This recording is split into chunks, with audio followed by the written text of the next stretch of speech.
And now I recognize the gentleman from Mississippi, Mr. Harper, 5 minutes for questions.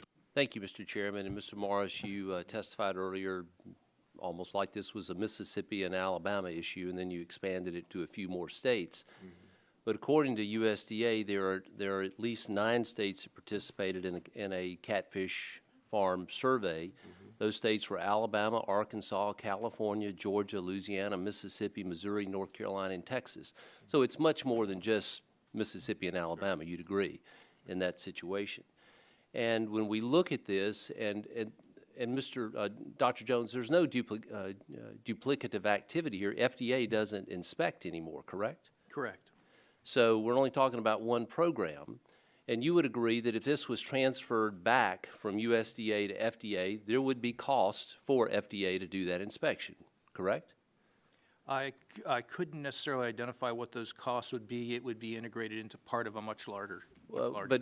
But there would have to be additional people, and those folks would be done. Wasn't it what was the previous cost when you were doing farm-raised catfish inspection? Well, we never looked to see what specifically farm-raised catfish alone would have cost. I don't know if we could get you those numbers. Well, but we've talked, and Mr. Morris has used the figure of $14 million several times as an estimate. Why we keep using that figure when that was an estimate and is actually not accurate?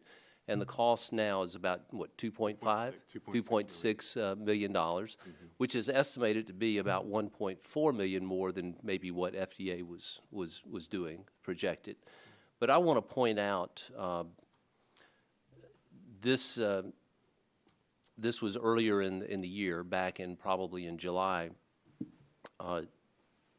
This program, USDA's FSIS program, one example, stopped more than 40,000 pounds of unsafe catfish products that were coming in from Vietnam.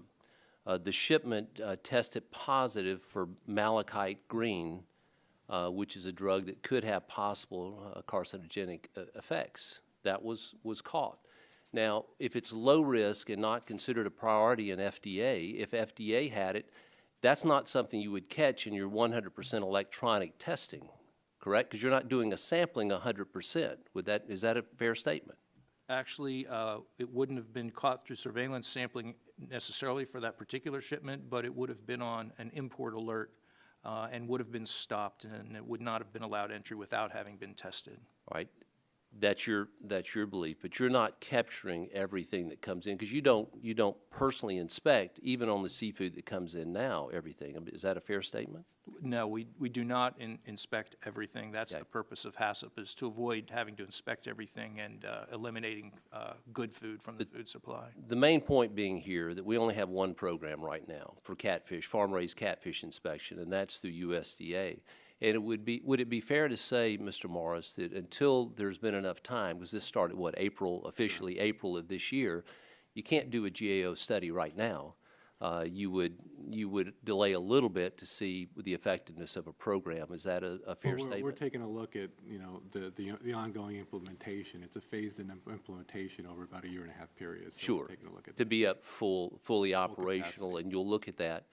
And is it, if you get to the end of this and the full implementation and your studies show, maybe I didn't agree with this at the beginning, but it's working now, it's possible you might have a different opinion at that point. Well, we'll take a look at the results, and that would inform our position. You would be fair. Sure. As to look at it. Sure. Okay. Other examples we've had of shipments coming in, I know that in May of this year, a shipper from China refused to let FSIS inspect, and they turned around and went back. Now, why would they have done that? So we're showing many examples of things that are showing that the program is working at this point in time. And the real issue here is about food safety.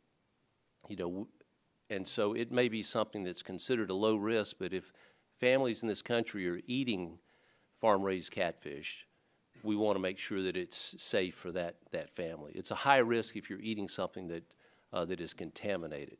So I believe we've got to give this an opportunity, that we don't need to reopen the Farm Bill on this issue. It's been decided not once but twice. Let's give this program the opportunity to be successful, and then let's discuss it. So with that, I thank you, Mr. Chairman, and I yield back.